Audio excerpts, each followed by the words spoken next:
आज हम करेंगे atomic and molecular mass. As we know that the smallest part of matter is atom which may or may not have independent existence, and when atoms combine with each other there is formation of a molecule। तो क्योंकि atom बहुत ही छोटा होता है size में, हम इसको isolate नहीं कर सकते हैं और ना ही इसको वे कर सकते हैं। Even a gram is a very big unit to express the atomic mass. तो इस प्रॉब्लम को सॉल्व करने के लिए साइंटिस्ट ने एक स्टैंडर्ड ऑफ मास चूज किया जिसे कहा गया एटॉमिक मास यूनिट AMU। और बाकी जितने भी एलिमेंट हैं उनका जो मास है उसके रिलेशन में मेजर किया गया। And mass of an atom was expressed as relative atomic mass. तो क्यों रिलेटिव बोला गया? क्योंकि जो स्टैंडर्ड चूज किया उसके रिलेशन में जो है एटॉमिक मास निकाला गया। Later on AMU was replaced with unified mass U। तो लेटेस्ट IUPAC कन्वेंशन में हम एटॉमिक मास यूनिट AMU को यूनिफाइड मास कहते हैं जिसे U में मेजर करते हैं। फॉर यूनिट मास साइंटिस्ट ने हाइड्रोजन को एक स्टैंडर्ड चूज किया गया क्योंकि हाइड्रोजन सबसे छोटा एलिमेंट था और इसका जो मास था वो चूज किया गया 1U कि हाइड्रोजन के एक एटम का भार 1U लिया गया। And according to hydrogen standard relative atomic mass of an element mathematically is equal to mass of one atom of an element of the mass of one atom of hydrogen. कि hydrogen के एक atom से उस element का atom कितना बड़ा है। On this scale as oxygen is 16 time heavier than hydrogen, so the relative atomic mass of oxygen is 16U। Similarly for carbon 12U। उसके बाद साइंटिस्ट ने ऑक्सीजन को एक स्टैंडर्ड चूज किया क्योंकि oxygen react with a large number of elements to form compound, and atomic mass unit given on this scale was almost whole number। तो oxygen scale के according भी जो हम एटॉमिक मास यूनिट्स है उसको क्या लेते हैं 1/16 मास of N isotope of oxygen, क्योंकि ऑक्सीजन 16 टाइम हैवियर था 1U से। फिर उसके बाद इन 1961 the universally accepted atomic mass unit जिसको चूज किया गया वो था C12 आइसोटोप। और क्योंकि कार्बन 12 टाइम हैवियर होता है 1U से हाइड्रोजन से, so one atomic mass unit AMU और unit mass 1U is exactly 1/12 mass of one atom of C12 isotope, and mathematically relative atomic mass of an element is given by mass of one atom of that element upon 1/12 mass of one isotope of C12।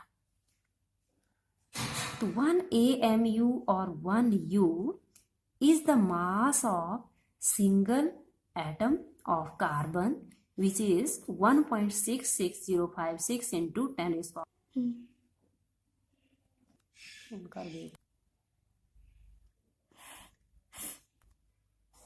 According to this scale, the atomic mass of some elements are for hydrogen 1U, carbon 12U, nitrogen 14U, oxygen 16U, sodium 23U, magnesium 24U, sulphur 32U, chlorine 35.5U, calcium 40U, जो कि हम calculation के लिए लेते हैं।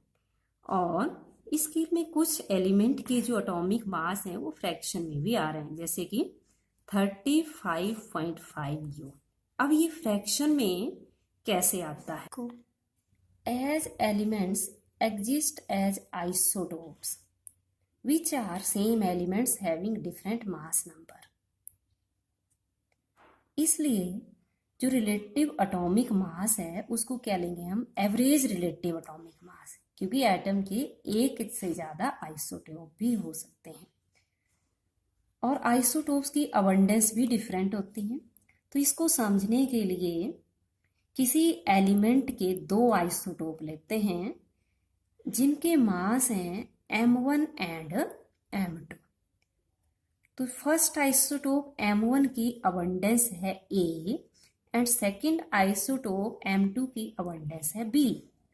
सो average relative atomic mass is equal to mass of first into its abundance plus mass of second into its abundance oblique total abundance. तो जैसे हम एक एग्जांपल लेते हैं क्लोरीन का, जिसके दो आइसोटोप्स हैं, क्लोरीन 35 एंड क्लोरीन 37, जिनकी अबंडेंस है 3:1। मतलब क्लोरीन 35 3 टाइम्स होता है और chlorine 37 1 times. So average relative atomic mass of chlorine 35 into 3 and 37 into 1 upon 3 plus 1, this comes out to be 35.5 mean fraction में आ रहा है। नाउ ग्राम एटॉमिक मास। तो जब हम एटॉमिक मास को ग्राम में एक्सप्रेस कर देते हैं, जो relative atomic mass of element को अगर हम ग्राम में एक्सप्रेस करते हैं तो इसको क्या बोल देते हैं? ग्राम एटॉमिक मास। जैसे हमने पढ़ा कि ऑक्सीजन का एटॉमिक मास 16U होता है, जो कि ऑक्सीजन के एक एटम का मास है? और इसका ग्राम एटॉमिक मास कितना हो जाएगा? 16 ग्राम। तो जस्ट हमने यहाँ U को G से चेंज किया हुआ है, परंतु जो ग्राम एटॉमिक मास ऑफ एलिमेंट होता है वो एक एटम का मास नहीं होता है, उस एलिमेंट के एक एटम का मास नहीं होता है।